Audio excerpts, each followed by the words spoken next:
ನಮಸ್ಕಾರ ಸ್ನೇಹಿತರೆ, ನಾನು ನಿಮ್ಮ ತಂಗರಾಜ್.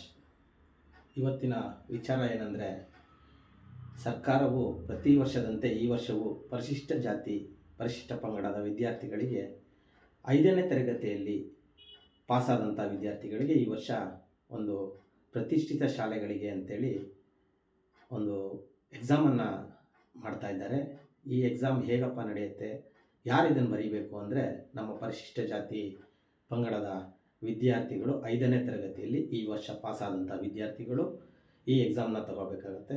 ಅವರು 6ನೇ ತರಗತಿಗೆ ಪ್ರತಿಷ್ಠಿತ ಸರ್ಕಾರ ಗುರುತಿಸ್ತಕ್ಕಂಥ ಪ್ರತಿಷ್ಠಿತ ಶಾಲೆಗಳಲ್ಲಿ ಅವರು ಹೆಚ್ಚಿನ ವಿದ್ಯಾಭ್ಯಾಸವನ್ನು ಮಾಡಲು ಅವರಿಗೆ ಸರ್ಕಾರವು ಎಲ್ಲ ರೀತಿಯ ಸೌಕರ್ಯವನ್ನು ಮಾಡಿಕೊಡಲು ಈ ಮಕ್ಕಳಿಗೆ ಒಂದು ಪರೀಕ್ಷಾ ಕೇಂದ್ರದಲ್ಲಿ ಪರೀಕ್ಷೆಯನ್ನು ನಡೆಸಿ ಆ ಪರೀಕ್ಷೆಯಲ್ಲಿ ಪಾಸಾದಂಥ ಸುಮಾರು 25 ವಿದ್ಯಾರ್ಥಿಗಳಿಗೆ ಜಿಲ್ಲೆಯ ಪ್ರತಿಷ್ಠಿತ ಶಾಲೆಗಳಲ್ಲಿ ಅವರು ವಿದ್ಯಾಭ್ಯಾಸ ಮಾಡಲು ಅವಕಾಶವನ್ನು ಮಾಡಿಕೊಡುತ್ತದೆ. ಈ ಅರ್ಜಿಯನ್ನು ಹೇಗೆ ತಗೊಳ್ಳೋದು, ಯಾವತ್ತು ತಗೊಳ್ಳೋದು ಅಂದರೆ, ನಮ್ಮ ಸಂಬಂಧಪಟ್ಟ ಜಂಟಿ ಉಪ ನಿರ್ದೇಶಕರ ಕಚೇರಿ, ಸಮಾಜ ಕಲ್ಯಾಣ ಇಲಾಖೆ, ಈ ಕಚೇರಿಯಲ್ಲಿ ಹೋಗಿ ನೀವು ಇದನ್ನು ವಿಚಾರಿಸಬೇಕು. ಅಲ್ಲಿ ನಿಮಗೆ ಒಂದು ಪರೀಕ್ಷೆಗೆ ಬೇಕಾದಂಥ ಅರ್ಜಿಯನ್ನು ಕೊಡ್ತಾರೆ. ಅರ್ಜಿಯನ್ನು ದಿನಾಂಕ 15/4/2026 ಪ್ರಾರಂಭಿಸ್ತಾರೆ.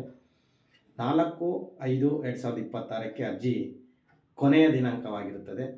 ಹಾಗೂ ನಿಮಗೆ ಈ ಪರೀಕ್ಷೆಯು 12/6/2026 ನಡೆಸ್ಬೋದು ಅಂತೇಳಿ ಮಾಹಿತಿ ಇದೆ. ಹಾಗಾಗಿ ಪರಿಶಿಷ್ಟ ಜಾತಿಗೆ ಸಂಬಂಧಪಟ್ಟ ಪ್ರತಿಯೊಬ್ಬರು ಇದನ್ನು ಉಪಯೋಗಿಸ್ಕೊಳ್ಬೇಕು. ಪ್ರತಿ ವರ್ಷವೂ ಈ ರೀತಿ ಎಕ್ಸಾಮ್ ಇರುತ್ತೆ. ನಾವು ಪ್ರತಿ ವರ್ಷವೂ ವಿವಿಧ ಶಾಲೆಗಳಲ್ಲಿ ಮಕ್ಕಳನ್ನು ನಮಗೆ ತಿಳಿದ ಹಾಗೆ ನಾವು ಈ ಪರೀಕ್ಷೆಯ ಬಗ್ಗೆ ಮಾಹಿತಿ ಕೊಟ್ಟು ಇವತ್ತಿಗೂ ಭಾಳಷ್ಟು ವಿದ್ಯಾರ್ಥಿಗಳು ವಿದ್ಯಾಭ್ಯಾಸ ಮಾಡ್ತಾ ಇದ್ದಾರೆ. ಇನ್ನು ಹೆಚ್ಚಿನ ರೀತಿಯಲ್ಲಿ ರಾಜ್ಯಾದ್ಯಂತ ಈ ವಿಚಾರವನ್ನು ಮುಟ್ಟಬೇಕು, ಭಾಳಷ್ಟು ಜನಕ್ಕೆ ತಿಳಿದಿರಲ್ಲ ಅಂಥೇಳಿ ಈ ವಿಡಿಯೋ ಮಾಡ್ತಾಯಿದ್ದೀನಿ. ಎಲ್ಲರೂ ಇದನ್ನು ಉಪಯೋಗಿಸ್ಕೊಳ್ಳಿ. ಮುಂದಿನ ವಿಡಿಯೋಗಳಲ್ಲಿ ಮತ್ತೆ ಇದರ ಬಗ್ಗೆ ಹೆಚ್ಚಿನ ಮಾಹಿತಿಗಳನ್ನು ನೀಡ್ತಾ ಹೋಗ್ತೀನಿ. ಧನ್ಯವಾದಗಳು. ನಮಸ್ಕಾರ.